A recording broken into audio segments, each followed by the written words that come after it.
This is Mrs. Dollaway. Hi, I'm Mrs. Dollaway. Clarissa Dollaway is a woman in her early 50s, married to an important politician, and she loves life in society. She is a woman who is concerned with the other's opinion, cold-hearted but sociable, reflective, and likes to be in charge of everything in her life.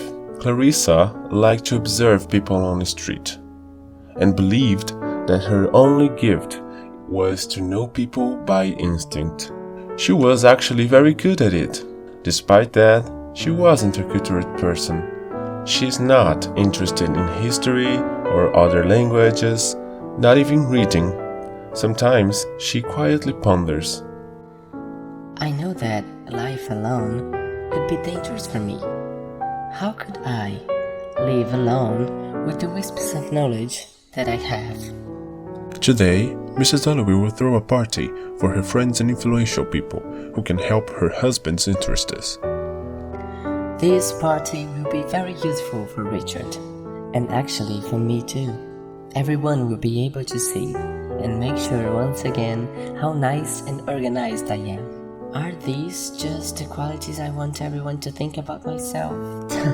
Of course it is. After all, a good image before the society is what matters the most, isn't it? Is it? Well, I'm going to town to buy flowers for the party tonight. The party has to be perfect. While she was in the store, a lot of people was crowding the street.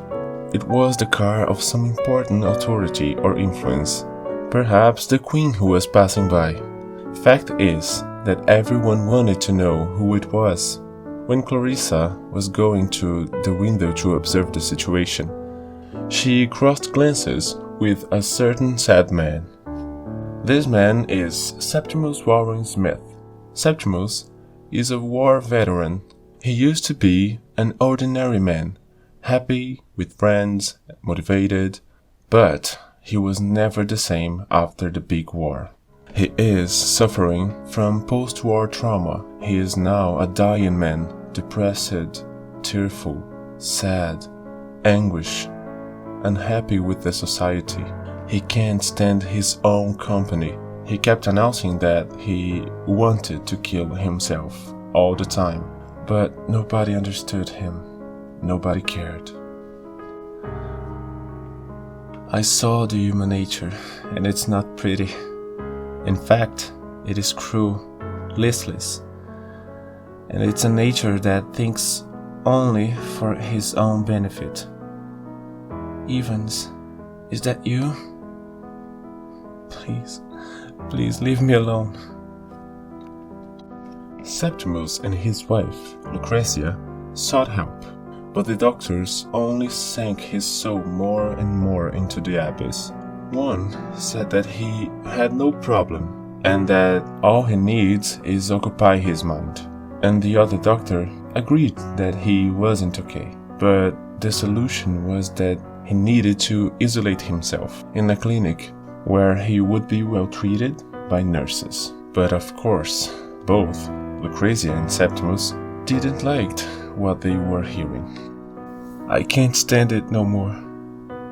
Now life makes no sense. I've committed a crime and I know that. I want to go, but I'm stuck here in this violent world. I saw the other day my wife not using her wedding ring. I thought I was free. I thought I could go, end my life once and forever. But then she said that only took off her ring because it was loose. She is losing a lot of weight. I know that. She is suffering because of me, and I can't take this anymore.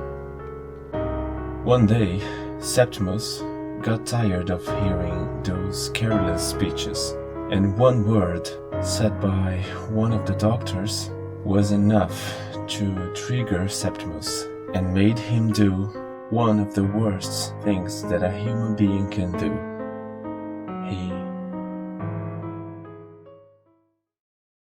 In Mrs. Dollaway's party, two of the most important people in her life showed up, but she was unable to pay any attention as she was completely focused on being a perfect hostess and controlling everything that happened at the party.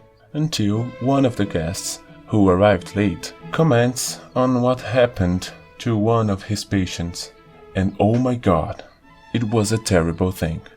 Mrs. Dollaway got intrigued. I'm intrigued. How dare he talk about such a horrible subject at my party? My party that was perfect until now. It was about what Septimus had done, and that was enough to end Clarissa's day, who went to isolate herself in a room, because now she was not well.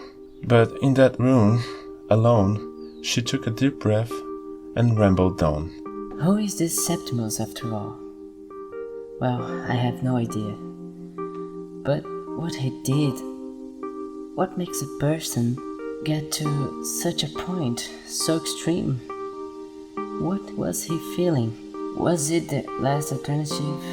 An attempt to communicate something that was so hurt inside his soul? Life can sometimes be a gift, but it can also be a misfortune. At least now he is free of what was hurting him the most. Something that we still have to endure.